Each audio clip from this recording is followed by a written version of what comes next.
Baik, Enak Assalamualaikum record. warahmatullahi wabarakatuh. Selamat malam, kebetulan hari ini tag-nya malam. Dimanapun berada yang nonton podcast atau video ini, kembali lagi bersama saya Aldino dalam podcast Aldino Belajar, yaitu kita akan ngobrol dengan tokoh yang nggak terkenal atau terkenal. Kalau nggak terkenal ya diterkenalkan, gimana caranya gitu kan. Hari ini saya bertemu dengan teman lama saya, yang dulu pernah satu SMP, di kelas 9 satu kelas. Dulu nggak akrab, tapi menjelang akhir tahun menjadi akrab. Sempat menghilang bertahun-tahun, maksudnya nggak kontak lama ya, maksudnya nggak kontak dalam waktu yang lama. Akhir-akhir ini ngontak lagi, nggak tahu ceritanya gimana, tiba-tiba kita jodoh kembali. Kita kembali bertemu gitu kan, dan kok ya kebetulan ketemunya di dunia, maksudnya kita ngegame bareng gitu kan. Sampai akhirnya saya ingat dia adalah salah satu tokoh yang berprestasi atau tokoh yang sangat menggeluti dunia pendidikan sampai jauh banget pendidikannya itu sampai ke luar negeri. Kemarin dia berkelana kemana-mana. Saya kurang tahu kemana aja karena ya itu tadi nggak ngikuti perjalanannya dia. Dan harusnya saya riset dulu sih, cuma ini nggak sempat riset. Jadi kita tanya-tanyain aja si teman saya ini. Ya, selamat datang Adinda Surya Anugraha atau biasa dipanggil Surya. Bahasa Koreanya adalah Sulayo, Sulayo ya. Bahasa Taiwan, bahasa Oh, Taiwan. bahasa Taiwan, Sulayo, dan dia bisa dipanggil Surya atau energi matahari gitu kan. Oke. Selamat datang dan sehat gimana Pak Surya? Ya, alhamdulillah sehat. Pak Ini Dino gimana kabarnya? alhamdulillah baru kali ini narasumber nanyain kabar saya juga. Alhamdulillah setelah Ya, karena saya tahu ya, karena ini pembicaranya jomblo. asem kan, asem. Oke, oke, saya akan mengupas lebih banyak, akan membedah isi pola pikirnya si Surya ini. Kenapa kok dia sampai menuntut pendidikan sampai jauh-jauh ke luar negeri, atau apa saja yang dikerjakannya supaya bisa nyampe luar negeri dan bagaimana kesibukannya. Sebelumnya kita mungkin lihat ini ada sedikit profil yang ini ada IG Surya Anugraha 1450 pengikut. Nah, ini sudah ada tulisan Koreanya ya, ada Surya Anugraha, ada bahasa Itu Korea. Oh, Mohon maaf, Taiwan. Taiwan itu. Oh, Korea terus ya. Bahasa Soalnya Taiwan. saya ingatnya dia itu kayak opa-opa gitu ya dulu. Persis sama Pak Dino. Terlihat fotonya OOTD, yaitu tidak melihat ke depan. Ya, Master of Geomatics. Nantinya dia adalah setara dengan Deddy Corbuzier ya, karena master. Bachelor, bukan sama-sama master. Bachelor of Geomatics Engineering ITS. Nah, ini yang Indonesia. Kalau ini NCKU, ini TW. TW itu bukan Tewel ya, ini Taiwan. Ini YouTube-nya udah barusan dibuka di sebelah. Oke, sebelum ke YouTube, kita jelajahi dulu IG-nya. Ini ada Friends, Fra itu Prancis. NLD Netherlands, Thailand, dan SG apa SG? Singapura, Singapura. Oke, ini luar biasa sekali. Ini adalah International Journal of Geoinformation Social Sensing for Urban Land. Sudah internasional, bikin tulisan scientific jurnal ya, ilmiah. Luar biasa ini. Saya dulu juga di akademis, maksudnya di kuliah juga disuruh-suruh bikin ginian. Tapi kayaknya saya nggak passion di situ, jadi kayaknya nggak terlalu mendalami ya. Ini jalan-jalan kemana-mana, belum tampak ada pasangan, jadi kayaknya ini sendiri-sendiri. Ini kantor, ini sendiri, ini keluarga, belum tampak ada berdua sama siapa kan nggak ada kayaknya. Oke, berarti untuk yang cewek-cewek teman-teman saya ini masih bisa dikejar. Ya, sendiri rame-rame sama nggak ada yang berdua itu nggak ada ya. Nah, ini berdua sama cowok. Itu tuh, ada berdua tuh. Mana-mana sama cowok. Ini sendiri ya anak alam ini ya. Ya, oke. Oh, ini sama orang tuanya. Ini sendiri di semak-semak itu kan. Sendiri lagi. Nggak ada kayaknya. Jadi kayaknya ini belum ada pasangan ya. Saya nggak tahu ya. Kalau dia tipikal yang diam-diam menghanyutkan, tiba-tiba diam-diam punya anak 5 itu nggak tahu ya. Tapi kayaknya belum ya. Sekarang kita lihat YouTube, main YouTube juga, walaupun masih 16 subscriber termasuk saya ini baik hati sekali saya menjadi subscribernya dia yang awal-awal dan likers ke-28 kayaknya saya ini. Ada 7 sampai itu, Pak. 7 menit 25 menit ini videonya tahun 2017. First video masih belajar, artinya dia kayaknya ngerekam perjalanan dia selama ke Taiwan. Nah, dia mencoba menjadi apa namanya kayak traveler gitu ya. Ini aja saya Seperti nggak tahu loh Pak caranya Aldino. edit kayak gini nggak tahu saya. Berarti dia lebih jago kayaknya ya untuk edit mengedit. Jadi nanti ini editin sendiri saja, posting sendiri. Pingtung Station. Oke.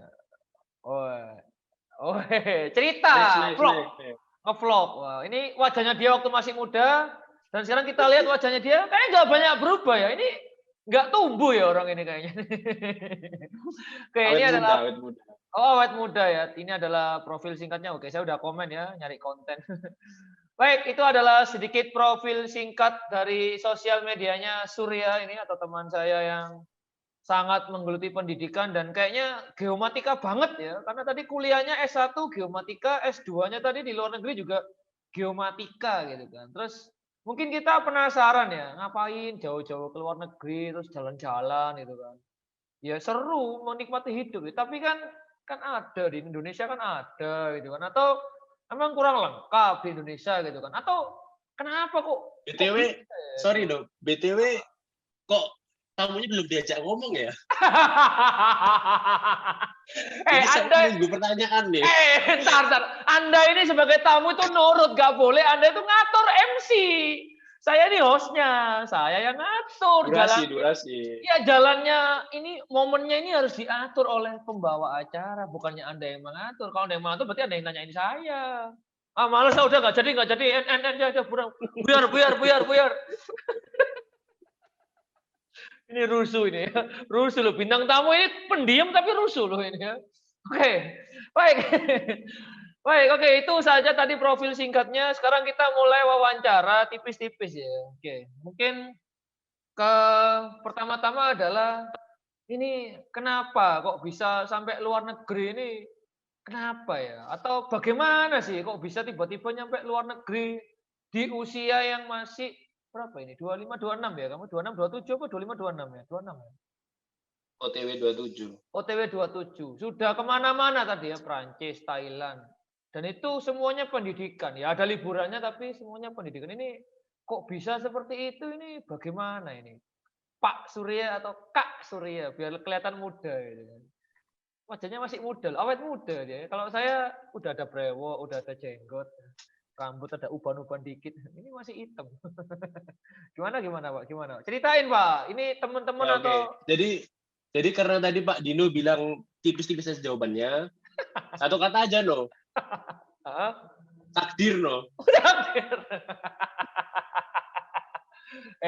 Aku serius loh, gawe wawancara bermotivasi kok jawabannya cuma segitu. Iya, ini serius. Jadi gini ya, singkat cerita, saya itu kan di ITS itu lulus 2016. Nah, pada saat itu saya bingung nih mau apa sih next ke depan kan setelah lulus. Saat itu saya coba apply pekerjaan sama apply beasiswa. Kebetulan yang beasiswa itu ada dosen lulusan Taiwan, dia ngasih info ke mahasiswanya kalau ada ini lowongan beasiswa di NCKU Taiwan. Pada saat itu saya kebetulan keterima dulu yang kerja di Bali, kontraktor. Udah saya kerja dulu di Bali kan. Pada saat saya di Bali 2 bulan itu ada info kalau beasiswa keterima. Nah, di satu sisi saya udah enak di sana kan. Sekarang siapa sih yang nggak pengen kerja di Bali kan? Bali kan bagus kan, banyak wisata, banyak pantai dan lain sebagainya. Banyak yang Tapi dijemur ya. Banyak yang dijemur ikan. Kan di pantai. Di pantai kan. Ya mungkin Pak Aldino lebih pengalaman lah daripada. Loh, Anda kan satu SMP ke saya waktu itu ke Bali juga kan? SMP kita ke Bali loh, Anda nggak ingat ya? Loh kan, beda kamar kita. Ke Bali kan kita lihat yang dijemur-jemur. Loh kan? Ke Bali ya. Akhirnya kembali lagi ya waktu habis lulus kuliah itu ya, kerja ya sekarang. Waktu itu. Ya, jadi terus kan saya pada saat ada informasi keterima beasiswa, saya jadi ingat orang tua. Kenapa? Karena saya di saat itu saya merasa belum membahagiakan orang tua saya. Ya Allah. Nah, saya mikir seandainya nih saya mengambil beasiswa itu, pasti orang tua saya senang kan.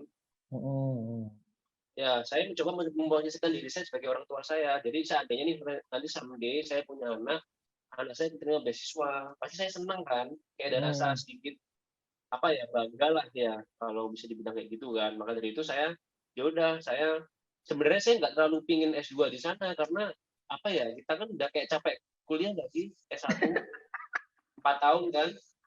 Tapi di satu sisi kapan lagi gitu loh kesempatan terbuka kayak gini bisa menyenangkan orang tua, membahagiakan orang tua. Ya udah, saya akhirnya resign, saya ngambil S2 di sana. Tuh. Dan saya juga merasa pada saat di Indonesia itu ilmu saya masih kurang berkembang, terutama masalah teknologi. Gitu. Nah, saya mendapat info kalau di sana teknologinya canggih menggunakan AI, machine learning, dan itu menjadi salah satu motivasi kedua saya menerima di sana. Jadi cerita seperti itu untuk masalah kenapa saya bisa di Taiwan. Oke, menarik ya. Jadi waktu lulus kuliah langsung apply di 2 sistem, maksudnya dua jalur, kerja sama beasiswa gitu kan. Yang keterima duluan kerjanya, maksudnya udah pengumuman gitu kan, ya diambil. Ini masih nunggu, waktu itu masih proses lah ya beasiswanya gitu kan. 2 bulan kerja, muncul pengumuman. Nah, galau, bener ya? Sempet galau juga kan? Betul. Itu galau itu mikirnya lama nggak? Atau maksudnya gimana? Mikirnya kan di perantauan nih. Mungkin ya sih benar. Mungkin 1 hari 2 hari ya galaunya. Tapi saya juga itu tadi sih lebih ke orang tua itu, pengen membahagiakan orang tua, menyenangkan orang tua kapan lagi. Gitu. Jadi ya udahlah, saya resign. Tapi orang tuamu nggak bahagia kalau kamu kerja di Bali dengan gaji yang bagus atau anaknya udah kerja enak, itu nggak bahagia? Ya sebenarnya gimana ya? Jadi kalau dibilang bahagia sih bahagia sih. Bahagia, Siapa tapi sih orang tua yang nggak bahagia anaknya kerja kan? Anaknya kan? udah Tapi hidup saya enak. merasa lebih bahagia lagi kalau bisa itu beasiswa itu. Lebih beasiswa. Jadi kayak anakku punya keinginan tinggi untuk belajar, untuk mengabdikan diri gitu mungkin ya. Jadi kayak nggak sia-sia membesarkan anak ini, ternyata dia pengabdiannya untuk lebih tinggi gitu kan. Dan kan kebetulan beasiswa itu kan, keren itu adalah dia beasiswa. Jadi kalau kalian nggak beasiswa, ke luar negeri itu jelas biaya yang berjuta-juta banyak lagi gitu kan. Tapi ini karena beasiswa, jadi paling enggak udah ada yang nanggung lah. Terus saya bisa ngasih tahu gambarannya loh. Kalau misalkan nih ya S2 di Taiwan. Boleh. Misalkan S2 di Taiwan kalau nggak pakai beasiswa, dia itu 1 semesternya 46.000 NTG, sekitar 23 juta 1 semester. Seandainya kita nggak pakai beasiswa. 23 juta rupiah ya tadi ya. Rupiah kalau dirupiahkan ya. Dirupiahkan 1 segitu. semester itu. 1 semester. Belum tambahan-tambahan lainnya, ngekos dan sebagainya ya. Belum belum kayak kiriman sehari-hari gitu. Itu kurang lebihnya ya gambaran di Taiwan seperti itu. Nah, gitu. Gila. Jadi ini beasiswa untuk yang sudah didapatkan ini adalah salah satu bentuk jalan yang memang sebenarnya ada proses seleksi yang sebenarnya nggak mudah juga kan. Kita loh dibantu biaya selama pendidikan S2 atau pendidikan lanjut gitu kan, selama 1 tahun 2 tahun, 1,5 tahun sampai 2 tahun atau lebih gitu kan, dengan ditanggung gitu kan, dan di negara orang lain itu. Ini sesuatu yang mungkin tidak semua orang bisa mendapatkan, dan aksesnya itu. Kalau saya itu tertarik kadang aksesnya, karena gini, info-info kayak gini ini kan nggak tersebar luas tuh. Tadi aja kamu jelasin bahwa itu aku dari dosenku yang kebetulan pernah ke sana atau alumni sana ya? Alumni sana lah. Artinya kan di koran nggak ada, di internet mungkin ya ada tapi terbatas. Nah ini akhirnya kan. Tapi kira-kira kamu punya visi nggak, info ini bakal lebih tersebar ke luas itu, punya bayangan gitu ya? Punya ya. Jadi mungkin gimana itu? Maksudnya ceritanya untuk akses untuk pendidikan tinggi S2 ke sana itu sebenarnya banyak apa sedikit, atau mudah atau gampang atau gimana sih? Ya, kayak gitu. Jadi pada saat saya ke sana kan 2017 tuh, itu masih belum intensif sekarang. Iya. Kalau sekarang udah banyak. Jadi kayak lembaga kayak Kementerian Pendidikan Taiwan dia sudah bekerja sama pemerintah kita gitu, kayak apa ngasih informasi beasiswa, kemudian apa road to kampus itu ada sekarang gitu. Jadi lebih terbuka sekarang buat yang lain untuk mencoba. Beda sama zaman saya dulu masih belum terlalu banyak seperti sekarang informasinya. Oke, berarti sekarang udah lebih banyak, sudah lebih lebih enak lagi karena udah kerjasama dengan lembaga resmi ya. Karena ada satu kekhawatiran juga itu kayak misalkan nih aku orang awam nih tentang kuliah di luar negeri. Biasanya gini, kepentok modal dan jangan-jangan nyasar atau ditipu atau nyampe sana nanti nggak sampai itu malah jadi mohon maaf ya TKI atau nyasar itu ada nggak sih untuk kita sebagai ancer-ancer gitu kan, sebagai kita misalkan kita misalkan beasiswa hunter apalagi luar negeri itu kan kita bisa belajar dari yang udah pernah ke sana untuk mengenali ciri-ciri, untuk mengenali bagaimana proses dan sebagainya itu ada ya kayak gitu ya? Ada. Jadi kalau misalkan saya boleh kasih saran, seandainya ada beasiswa seperti itu bisa dicek dulu kebenarannya. Kita bisa melakukan pengecekan di Dinas Pendidikan Indonesia. Kementerian ya, di Indonesia. kementerian. Kemudian yang kedua, kita misalkan melihat ada beasiswa dari kampus, kita juga cek juga kampusnya seperti apa, mulai dari peringkat dunianya, kemudian dari jumlah mahasiswa internasional, dari dosennya seperti apa, jurusannya seperti apa, seperti itu. Jadi nanti istilahnya kita jangan sampai kita salah informasi yang menyesatkan. Akhirnya kita sampai sana, ternyata kesannya kayak kita dibohongi seperti itu. Iya, ini pandemi gitu kan, banyak penipuan karena orang nyari duit gitu kan. Termasuk mungkin ya kayak gitu gitu lah. Sekarang kita harus lebih lebih teliti lagi gitu kan. Walaupun memang infonya lebih banyak lagi tapi kita juga harus diimbangi dengan ketelitian ngecek sumber gitu kan. Dan memang sedikit banyak terbantu dengan adanya dosen ya. Tadi ya kebetulan udah kenal gitu kan di kampusnya yang S1 gitu kan. Nah, ini mungkin bisa jadi juga teman-teman atau murid saya ya yang nonton ini itu kan kalian masih di SMK tuh mungkin. Nah, mungkin lulus itu kalau nanti kalian kuliah itu manfaatkan dengan baik relasi dengan dosen, dengan kakak tingkat karena siapa tahu itu tadi ngasih info beasiswa, ngasih info kerjaan atau ngasih info-info kayak magang dan sebagainya itu kan enak tuh karena masa sih yang sama-sama di jurusan atau di lingkup yang sama itu menjerumuskan gitu. Kalaupun iya, berarti kan wah ini jelek ini ya, kredibilitasnya kan seperti itulah. Makanya memang penting untuk membangun relasi itu penting ya. Benar ya? Relasi dengan dosen, relasi dengan sampai akhirnya pun sekarang ada ya relasi kayak purnawirawan mahasiswa yang udah pernah ke luar negeri itu ada kayak organisasinya atau kayak lembaga. Jadi itu kalau misalkan saya dari pengalaman saya itu bisa masuk PPI. PPI apa itu? PPI itu apa itu? Ya, Persatuan Pelajar Indonesia yang alumni luar negeri. Oh, di luar negeri itu ada organisasinya berarti ya? Ada. Itu ada cabangnya di mana-mana itu ya? Negeri. Maksudnya luar negeri di mana-mana ya? Jadi biasanya satu negara ada satu PPI. Jadi nggak kesepian ya. Kalau di luar negeri itu kayak kita merasa sendiri itu kayak ada temennya kok yang sama-sama dari Indonesia gitu kan. Dulu saya mikir juga kayak gitu, maksudnya sama. Jadi di sana sama siapa gitu kan? Cuma satu angkatan aja yang dari ternyata enggak, di sana ada banyak orang Indonesia juga yang belajar di sana. Dan juga kebetulan ada PPI yang dia mewadahi ini mahasiswa di Indonesia yang di sana. Jadi itu kayak udah kesekian lah. Iya, udah turun temurun gitu ya. Jadi maksudnya dari tahun sebelumnya itu ada dan memang mereka kayak mengayomi banget lah. Ini ada calon mahasiswa nih dari Indonesia yang baru datang nih. Ayo kita temenin atau kita rangkul atau kita hubungi paling enggak untuk biasanya PPI itu sangat membantu pada saat kita pertama datang ke sana. Jadi dia mengkaitkan kampusnya kemana, ini nanti bandara ke sininya gimana, terus makanannya di mana aja. Jadi gitu. Jadi sebenarnya jadi rumah kita kedua lah PPI itu kalau di sana.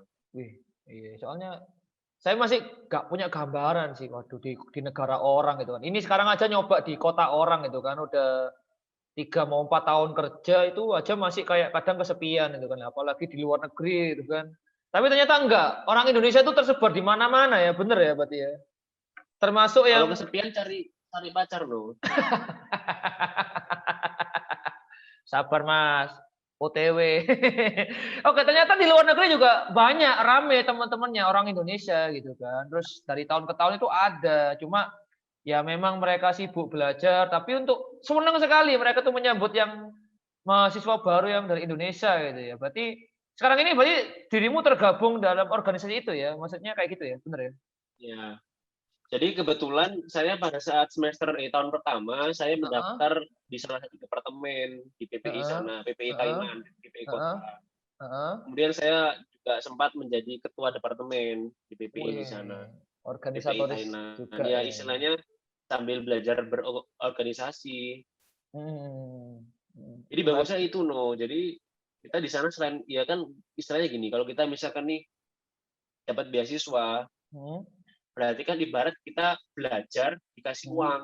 Iya, iya. Nah, terus yang kedua kita bisa mengetahui bagaimana sih apa namanya tingkah laku orang luar negeri itu kayak gimana budayanya Iya, iya, iya, iya, itu. iya, iya. Dan Iya, yang iya. ketiga kita bisa kita nggak terlalu merasa kesepian di sana karena di sana ada banyak orang Indonesia PPI juga Hmm. Oke, tuh. oke. Oke, sekarang kita coba tanya, emang setelah gini ya, sebelum kita keluar Indonesia dan merasakan tinggal di negara orang gitu kan, sebelumnya misalkan seperti itu ya, nanti kita mungkin merasa bahwa kayaknya Indonesia itu kayak ketinggalan atau Indonesia kayak minder atau Indonesia itu kayak malu-malu atau gimana. Tapi ternyata setelah kita keluar, kita lebih luas nggak sih wawasan itu? Maksudnya kita bakal melihat bahwa Betul betul. sebenarnya orang luar juga malu juga kok kalau ngobrol bahasa Inggris. Misalkan seperti itu ya. Kayak misalkan kita kan, ayo suruh speak bahasa Inggris speaking gitu kan. Enggak takut salah gitu kan. Nah, ternyata orang luar yang bukan orang Inggris juga sebenarnya sama aja. Termasuk orang Taiwan mungkin ya. Mereka bahasa pengantarnya gimana di sana itu? Maksudnya pakai bahasa apa ya Oke. waktu itu? Ya, jadi itu persis banget sama yang saya pikirkan, takutkan lah ya sebelum Ah, ah, sebelum saya ke ah, sana. ah, ah, ah, ah. Jadi, Ngomong apa aduh, itu? saya bahasa Inggris Ah, ah, ah. nggak terlalu lancar gitu Ah, kan. Terus di ah, sana ah, gimana? ah. Iya. Pada saat ke sana ternyata orangnya juga sama kayak kita. Jadi dia masih belum terlalu kan bukan bahasa sehari-hari kan ya Iya, mereka. Jadi kan benar benar. istilahnya kalau di kampus itu pakai bahasa Inggris. Tapi kalau di Heeh. luar kampus sama masyarakat lokal ya pakai bahasa Cina, gitu, pakai bahasa Mandarin. Oh. Dan bagusnya itu kami di sana dikasih pembelajaran gratis setahun untuk bahasa Cina dari Hmm. kampus, Hmm. gratis setahun. Jadi kita kayak belajar cara memesan makanan, memesan minuman, kemudian Heeh. ditanyakan arah tujuan, itu kita di sana diajarin gitu. Terus Oh. yang kemudian yang membedakan kita pribadi sama mereka itu menurut saya attitude. Heeh. Oh, Jadi ini terutama gimana tuh? terutama bagi kita ya. Jadi istilahnya Indonesia mereka gimana mereka gimana bilang gimana? jam 4, itu jam 4 datang on time. Saya bukan maksud untuk menyindir Aldino ya, tapi itu memang ibarat seperti itu. Termasuk saya juga gitu sih di sini. Gitu. Jadi mereka budaya on Oh. time itu bagus banget. Contohnya ya, misalkan ini di kereta. Di kereta Ah. tuh nggak ada namanya delay itu nggak ada. Jadi dia tuh ada tulisannya. Jadi kereta belum datang gitu kan. Itu udah Hmm. tulisannya. Misalkan sekarang jam setengah 4 kan. Heeh. Kereta will arrive 4:45. Bener? Heeh. 4:45 datang keretanya. Jadi on time, Ah. dia nggak telat 1 menit, pas 4:45 gitu kan. Kemudian setelah itu kita misalkan ketinggalan kereta tuh kan ya. Datang kereta yang kedua itu juga on time juga jam 5 datang. Hmm. Jadi udah seperti itu budaya on time-nya mereka sudah seperti itu gitu loh. Udah bagus banget memang saya Oh. akui di sana on time-nya memang gila. Mirip-mirip Jepang Hmm. lah Iya, gitu. iya. Terus kemudian yang membedakan ya, ini Hmm. saya cuma memberikan contoh aja. Heeh. Jadi pada saat saya pertama kali masuk ke kampus, Heeh. saya dan teman saya 4 orang itu saya itu rapi, kami itu rapi, Heeh. Formal gitu pakai kah? kemeja, formal banget, jadi kemeja lengan Oh. panjang gitu kan, Heeh, terus heeh, pakai sepatu, pakai heeh, celana panjang. Ternyata waktu saya dan yang lain itu masuk kelas, kami kaget, heeh. kami ini salah kostum loh. Kenapa? Sumpah itu kaget. Jadi yang lain kan padahal itu kan musim panas kan. Heeh, Yang lain itu loh pakai sandal, heeh, pakai celana pendek, pakai hah? pakai kaos ke kelas. Itu situ kuliah S2 itu kayak gitu. kuliah S2 di sana. Loh kok gitu sih? Nah, Ternyata hikmahnya yang bisa saya petik itu gini. Jadi mereka itu dia tidak melihat dari penampilan seseorang, tapi what can you do? Nah, mereka seperti itu. Oh. Jadi apa? Your costume is not define what you have. Understand, Gitu, I understand your costume okay. itu your wearing what gitu, what wearing gitu kan, wear. Jadi mereka nggak masalah, misalkan ya penting pakai pakaian ya. Jadi mereka nggak masalah kamu pakai sandal, pakai celana pendek, pakai kaos itu mereka nggak masalah. Yang penting kamu bisa apa, gitu kan? Kamu bisa apa, kamu punya keahlian apa, itu udah bakal aman di sana. Jadi akhirnya ya kami ngikut ininya mereka. Jadi kami pada endingnya ya kita pakai sandalan, pakai kaos. Tapi saya pribadi saya nggak pernah pakai celana pendek, selalu celana panjang. Itu yang kedua yang benar-benar kami kaget di sana. Kayak shock gitu kan. Shock, ternyata gini ya, santai. Tiwas. Terus yang berikutnya pada saat saya pada saat imigrasi di Taiwan kaget. Kenapa kalau lagi di Indonesia imigrasi kan harus rapi kan, harus pakai sepatu, celana panjang. Tapi di sana enggak, beda. Di sana itu apa namanya, dia pakai sandal boleh masuk, pakai celana pendek boleh masuk, kaos boleh masuk, seperti itu. Itu bedanya yang saya rasakan pribadi antara kita sama mereka dalam hal penampilan seperti itu. Mereka tidak terlalu memperhatikan seperti itu. Dosennya pun juga sama loh. Tapi cuma satu orang doang. Dia kan karena memang muda, lulusan luar negeri kan. Dia kalau ngajar itu pakai sandal, pakai kaos seperti itu. Cowok tapi ini. Gitu. Jadi itu yang bikin saya kaget sama kita, respect sama mereka. Jadi baru tahu juga. Gitu ya, bagus ya. Jadi don't look seseorang dari penampilan luar gitu. Kayak don't judge a book by its cover. Yang penting kontribusinya atau apa yang bisa kamu upayakan untuk entah kampus ini atau negeri ini itu apa gitu kan. Baju nggak penting, yang penting ini tapi ada tapinya. Ada tapi, oke. Ya, tapi kalau itu diterapkan di Indonesia itu susah itu loh. Iya, tahu. Karena kita tahu kan di Indonesia kan ya banyak macam orang seperti apa. Kalau misalkan, jadi menurut saya memang sudah benar peraturan di Indonesia seperti itu karena memang menyesuaikan budaya kita kan. Jadi kita nggak bisa ngikut budaya mereka. Cuma ini sebagai kita ya terbuka gitu kan. Ternyata di sana kayak gini, kayak gitu. Terus yang berikutnya ini mungkin pengalaman pribadi ya. Iya, nggak apa-apa. Justru itu ya. Itu yang pengen saya tahu itu. Jadi pacaran kaget sama mereka, bukan. Jadi, apa namanya?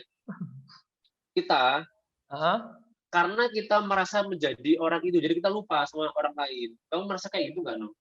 Maksudnya apa? Kita lupa sama? Jadi ginilah. Di sana itu kami itu minoritas, No. Oh ya. Bener kan? Jadi di sana itu kayak saya itu pertama kali menjadi minoritas. Terus merasa apa ini? Jadi di sana itu minder atau gimana? Minoritas. Ya, minder. Kemudian kami juga kaget. Ternyata mereka tuh respect banget sama kita. Oh, minder tapi dihargai banget gitu. Maksudnya seperti itu. Bener. Misalkan nih kita mau sholat ya, mau sholat, ibadah. Ya, ibadah. Karena di sana itu nggak ada tempat ibadah. Jadi kami ya ibadah seadanya gitu di depan toilet gitu kan. Terus karena nggak ada tempat, tapi toiletnya bersih, maksudnya di depan, bukan di dalam toiletnya, jadi benar-benar ruangan kosong gitu. Kita di sana izin boleh dikasih gitu kan. Jadi kayak mereka nggak kamu apa sih kok kamu di sini tuh nggak, dia nggak gitu, respect gitu. Oke, silakan gitu kan, go ahead. Iya. Jadi di situ saya belajar jadi kayak gini loh perasaan teman-teman kita yang minoritas di Indonesia seperti ini gitu. Jadi mungkin hikmahnya ketika seseorang menjadi minoritas, mereka akan menjadi lebih bijak ketika dia menjadi mayoritas. Ya. Gitu loh. Karena kita merasakan apa yang mereka rasakan gitu. Kamu udah merasakan di sana, sekarang balik lagi ke Indonesia lebih bijak ya. Secara karena pandangannya udah pernah jadi minoritas, pernah jadi mayoritas, betul. sehingga dua sisi ini kan ngerti semua. Rasanya nggak enak ya. Jadi kalau kalau jadi saya itu merasakan, jadi saya itu merasakan bersalah juga pada saat dulu saya sebelum ke sana kan. Maksudnya kan saya kan juga ada teman minoritas kan, misalkan dia minta tolong saya dia minta tolong dong, ini di mana ya, misalkan pura di mana, gereja di mana. Jadi kayak saya itu sebenarnya memang nggak tahu, tapi saya kurang membantu sangat buat mereka gitu loh. Karena saya apaan sih gitu kan banyak juga kan di Google ada, tapi kayak saya itu kayak kurang membantu mereka. Nah pada saat saya merasakan apa yang mereka rasakan di sana, saya jadi merasa bersalah. Oh iya, berarti saya dulu salah karena saya nggak bantu mereka, at least ngasih tahu dia di mana, nganterin mereka. Jadi seperti itulah hikmah yang bisa diambil di sana. Anda dulu egois berarti ya. Atau Anda dulu adalah orang yang aku kerjaanku, mungkin seperti itu. Tapi setelah tahu lebih lanjut, kasihan itu ada yang perlu dibantu itu loh. Ada yang waktu itu butuh aku, butuh saya saat ini juga. Jadi kayak rasa simpatinya kurang loh pada saat saya sebelum ke Taiwan. Iya. Kalau sekarang udah agak beda sama itu. Jadi banyak sekali ya pengalaman dan akhirnya wawasan menjadikan itu tadi yang terngiang-ngiang gitu kan. Misalkan dari pertama tadi kaget bajunya beda gitu kan. Maksudnya dikiranya formal, ternyata enggak. Terus yang kedua tadi ada lagi minoritas dihargai, on time, tepat waktu, itu yang didapat. Oke, saya sekarang tanya perasaanmu kira-kira menjalani tahun pertama itu berat banget sampai nangis atau sampai pernah kayak kangen rumah atau biasa-biasa aja, maksudnya ya udah anak laki kok aku tangguh gitu kan. Maksudnya kita kan seringkali itu cerita yang kita ceritakan, tapi kan kita perasaan itu kan sambil minum ya. Iya nggak apa-apa, santai aja, mau ngopi, mau makan juga apa-apa. Jadi maksudnya belum ada mereknya loh, belum ada mereknya. Nggak ada endorse, masih belum terima endorse. Soalnya memang nggak ada yang kesini. Oke, maksudnya perasaannya gimana ini? Tahun-tahun pertama itu kan penyesuaiannya kayaknya berat banget itu. Pasti tahun pertama itu berat banget. Gimana itu tahun pertama? Oke. Jadi ada satu hal yang menurut saya berat banget Kenapa? Tapi itu menurut Aldino mungkin itu nggak terlalu berat, maksudnya sepele gitu. Tapi itu bisa berubah salah satu kebiasaan saya. Iya. Kenapa? Apa ini?